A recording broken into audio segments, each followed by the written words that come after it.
All right, people, so I'm 380 pages in now, and we have a new most hated character, which is very exciting. Someone who wasn't even in contention previously, and a bunch of exciting things have happened. So let's talk about it.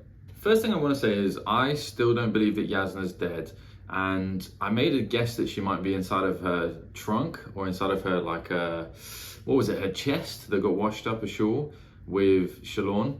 But actually, I've changed my mind. So I think initially, obviously, she must have gone to Shadesmar to escape. I think she did whatever it is that Shallan's able to do as well. I think it's light weave the body for them to stab and murder, and then disappeared into Shadesmar.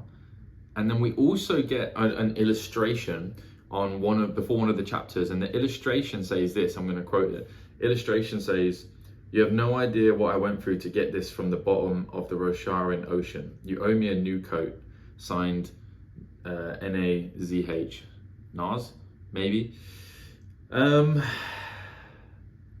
that's exciting. Maybe, and I feel like they were talking about the trunk, but I'm not 100% certain, but I feel like they are. So does that mean that this Nas person, who's maybe a herald, potentially, a previous herald would be my guess, maybe the trunk did sink to the bottom and that person went and got it and put it somewhere where Shallan can find it because they knew it was going to be important? I would guess so. That would be my prediction on that. So let's talk about present day Shallan, and honestly, I'm not that excited about this storyline. I thought I was going to be a lot more excited about Shallan's journey, but I feel like I preferred Shallan in the previous book. Not her as a person, but just her storyline and the way we were introduced to Yasna and how she was learning all of these exciting things, and she had guidance, but they were kind of the dynamic of where she really loved Yasna, but also she was planning to steal from her, and the Ardent, and it was all very fun. And I'm not finding this storyline as fun. I'm hoping it does pick up, but her storyline of the flashbacks, is very intriguing. So at least there's, I can find some solace right there. And I'm sure Shallan's storyline will pick up and get exciting. I'm sure we're doing some important building of character right here. And I have some notes on that, so let's talk about that. So a couple of interesting things crossed my mind. And the first thing was something I meant to mention in a previous video.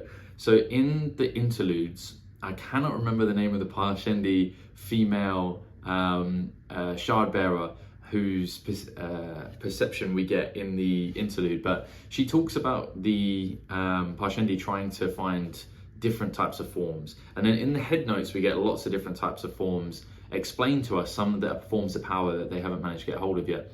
One thing she had them doing was painting, or maybe it was drawing, and they were really struggling with it, and that was juxtaposed with a scene previously where Shallan did some drawing, and loads and loads of creation Spren came to it.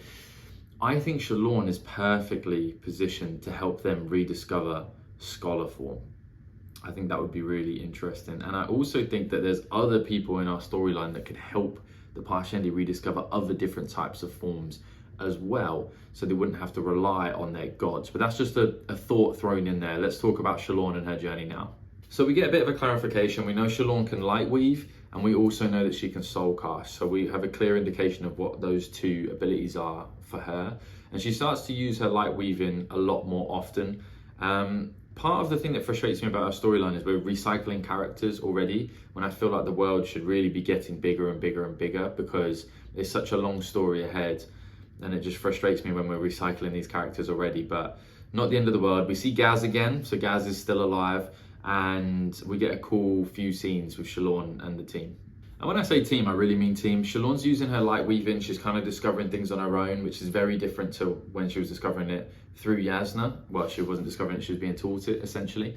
And I feel like this is the equivalent of Bridge Team 4. We're seeing Shallan bring together her Bridge Team 4 and her loyal group of people that are probably going to stick with her for a reasonable amount of time. It reminds me a little bit of what Kaladin was doing in the previous book, but very different as well. Kaladin was kind of doing it based on merits, so he had a lot of these skills before we met him: leadership, ability to fight, and then he also managed to bring in his abilities as a budding Radiant to double down on that, and it was very, very impressive. Shallan's is a bit different.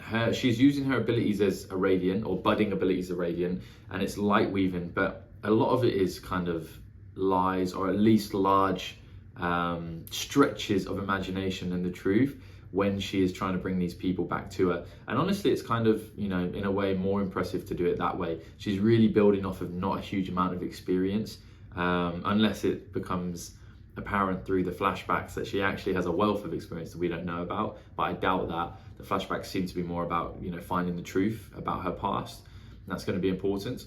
So yeah, I feel like we're seeing her version of Bridge Team 4 being put together, and there's going to be some ramifications for the type of people that she's working with moving forwards. Like if she does make it to the Shattered Plains with Gaz and other deserters, there will have to be some kind of ramification for that, and she's going to have some strong leverage to be able to move those people past that in the minds of everybody else who saw them desert, or at least will know or have a suspicion that they're deserters when they turn back up. And although I am a little bit disappointed in Shallan's storyline, there's been some great moments, like when she draws Blunt as, you know, what he could be, and he clearly steals that piece of paper and then finds a glorious redemption in death. That's awesome. That's the type of thing that Kaladin was doing as well, was giving people back hope, giving people back opportunity and drive. So we can see the parallels between the two, and I can kind of see the parallels between the last book and this book with that. And that was when she notices that the page is gone, and Blunt is one of the main people who's excited to go and, you know, seek redemption against the bandits. Like that was very heartwarming. And Pattern kind of gives another clue, similar to how Syl is, that the more, so Pattern's example is like the more truths you give, the more he can kind of give back. And I think it's just more examples of the Spren require you to become something, or to give them something, an ideal, to become more in line with the type of Spren they are before they give more to you and unlock more of your abilities. And this got me thinking, so I've come to the conclusion that the Parshendi are, the Parshendi's god is Odium, and therefore there must be some version of the Heralds, which I'm currently is guessing are the Thunderclasts, even though I'm not 100% confident on that guess. But I think the Parshendi are then like had been created by Odium. So there must be a version of the Radiance, because it's mentioned that Odium has Spren as well. I don't know what those Spren could be, but what is that version for them and their side, and how do they get these power forms, and like what is their version of like honor and lies and the truth and the oaths for their side?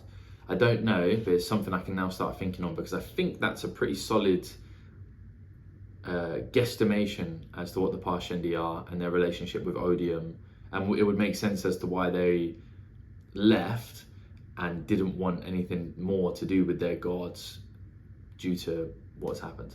So what happens with Shallan's storyline moving forwards? Just before I finish reading, she has a conversation with Tin, T-Y-N, and Tin basically assumes that wrongly assumes that she's a scammer, and that she's got some perfect scam figured out. So Shallan kind of goes with it and it's like, yeah, whatever would get me closer to the Shattered Plains. My guess, my prediction is that once they arrive at the Shattered Plains, that Tin creates a whole ton of trouble for Shallan, because she will then go about scamming people, and she now is associated to Shallan. So I think that even if Shallan finds herself in a favourable position, I think Tin will then pull that favour out of her hands and put her in a rough position, because Tin's going to try and scam people and she thinks Shallan's going to be doing it as well. But more importantly, and much more excitingly, is the flashbacks from Shallan.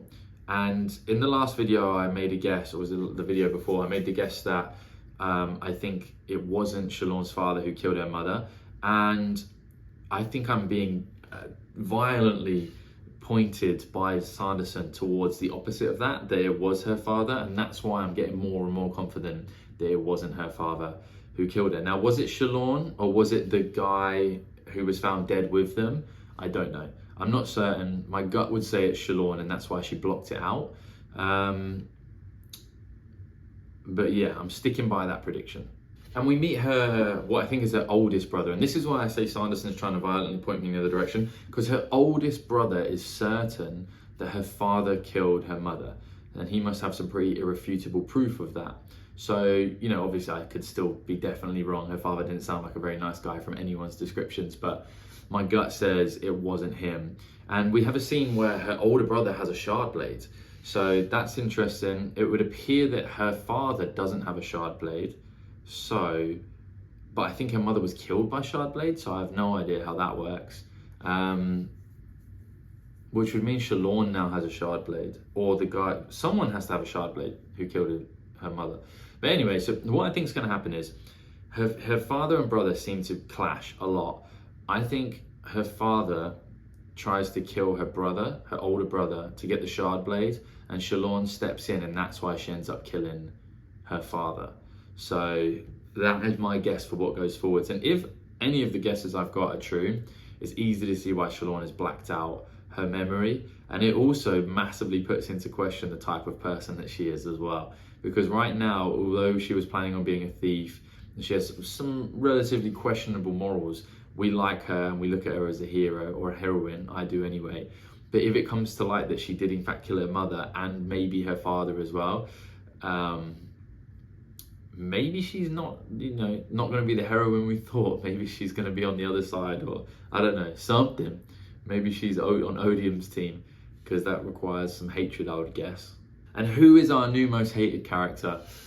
Obviously, I say this with a pinch of salt, but her other brother, I think his name is Nan Balat, was described as by her older brother as not being kind to a dog. I have 2 dogs. I love my dogs. Anyone who's not kind to dogs is no friend of mine, because dogs are so full of love. So he has shot to the top of my list. He may have even gone above Sadeas and Amaram as most hated character. So there you go. I'm sure you guys agree. So what else is going on? We join the royal family and Kaladin. We see Adolin's first duel, and it is a whitewash. He absolutely crushes the other person, puts all the princes on notice. And I think it's going to be the first of many duels. And I'm very excited for this, because the duels will mark, there was going to be a lot of politicking in between each duel, and then each duel will mark like a new chapter almost, outside of, obviously books have chapters anyway, but outside of that, it marks like new chapters. And then this duel, and depending on whether they won or lost, it completely changes the stakes of what's happening. And then we go from there. So I'm very excited for this dueling process. If we do get like 5 or 6 with different contenders each time, it's gonna really move the story along and change the political landscape each time. So who's gonna be dueling? I have some guesses. I feel pretty confident that Amaram and Kaladin will duel each other. And my guess would be that Kaladin duels him without a shard blade, and beats him again, I would hope. Well, it'd be a bit strange to have Kaladin die like in the middle of the book, so you would guess that he beats Amaram. Another duel I think happens, and this one's a bit out of left field. I think Sadeas finds a way to duel and kill the younger brother, Renarin. And I quite like Renarin, even though we don't know much about him at all. So those are 2 that I think happen. I think eventually Dalinar will duel Sadeas, but again, I don't think it's going to happen inside of this book. And Dalinar doesn't have plate or blade anymore, and it made it seem like the king can gift his plate and blade to other people, and he also has a spare set as well, if I've understood that correctly. I don't know if the gift meant like as in to lend it, because I know he does lend it to different people for duels and to train. But if he can just gift it out, I would guess he probably gifts it to Dalinar at some point, so that he can, I know he doesn't want to be a Blackthorn anymore, but if he has to duel Sadeas, it would make sense that he has those things all together. Obviously, we still don't know who the assassin is. We get the information that I think it was Moash was out there on the balcony where Elokar fell. So we're now very suspicious of Moash. There's also just like a random person who's Lopen's cousin who joins the crew, and Kaladin's just like, yeah, that's fine. Which is weird and seems out of character from Kaladin. Doesn't seem very careful at all. I know they need new people for the crew, but that like there was no need for that person to be mentioned. No need for that to happen in the story unless that person's going to be significant. So I would guess that person has something to do with the assassination attempts. But do we think it's Moash? I mean, it's very possible. I doubt he had the intention of doing that from the bridge teams, but somebody could have easily got to him. Someone could have easily offered him a lot of money or amnesty, or to get him out of the debts that he has, or something to do that. So it's a possibility. If it wasn't him and it was one of the people, one of our main characters who were there, we had Navani there, we had Renarin, we had Adolin, we had Kaladin, and we also had Dalinar. Out of all of those, I really don't think Navani would try and kill her son. I think Adolin is his father's son and therefore would have too much honor. We don't know much about Renarin. He seems like a good, quiet lad. But out of everybody who was there, if he's very logical, maybe he just saw like an accident, the king dying in an accident, to be the quickest way for Dalinar and for everybody to achieve their dreams and bring things together. So if it's not one of the bridge team members, like Moash or that new guy, and it's not someone sneaking in, then my guess would be Renarin. But I'm not confident in that because he just seems like quite a good guy as well. And we meet an interesting character, Zahel, Z, even A-H-E-L, and he has old eyes is the description. I think they're dark eyes, but he has old brown eyes, and therefore he's going to be an interesting character. He's a blade master. He works with the princes themselves. So where does he fit into all of this? My guess is that he definitely fits in with some instruction to Kaladin. I think it's going to be important for him to learn how to fight someone who's wearing plate and blade while he doesn't have it, and therefore maybe they would do more training sessions in the future so that he can beat Amaram when that rolls around. But I would guess this person has a bigger role to play as well. I just have not really got a good guess as to what it could be. We also get a potential love interest. So Kaladin and the stable woman, and whose name I can't remember, I didn't write down. I think they would be a really good matchup. And I've said in previous videos, I don't particularly love romance in fantasy, but you know, people have to have partners and it makes the books feel more real and more realistic. So if Kaladin were to have a love interest, I would guess it's probably her, because I think their personalities would match up quite well, especially because of the way that she regarded him, as in like, oh, you're that one everyone talks about, and then she regarded him pretty disdainfully, which is how every romance goes mostly in fantasy. It goes from, you know, playful teasing and an initial dislike to love. That's normally how it goes, and it's a bit clumsy. So I don't know, that Sanderson doesn't seem like dead set on always putting romances in his book, which I like. The ones, as I've stated before, you know, most of his are okay, so I wouldn't be massively opposed to that being Kaladin's love interest if he indeed has one. The final thing I want to talk about is Shen. So Shen has a pretty heartbreaking talk with Kaladin, and he says, can I have a spear? Oh, I'll just be a slave then. I think it's going to be very, very, very important that Kaladin gives him a spear and allows him to fight and gives him, you know, honor. And I think maybe Shen is going to be one of the Parshendi who rediscovers a power form before the others. Or maybe he's going to be pivotal. He has to be important. He's with Kaladin. Kaladin's going to affect him somehow. Either important in convincing whichever Parshendi finds the power form first, most likely looking like that shard bearer, not to come and try and destroy the Alethi with it. Or maybe he finds the power form first and him and Kaladin discover some truths about what Radiance and then their opposite version, which is probably just Parshendi with power form, are in this big final desolation, war and battle with each other. So there you have it. If you've enjoyed this video, as always, please like and subscribe. Send it to somebody else who loves this series. We'd love to have them along for the ride, and I'll see you next Sunday.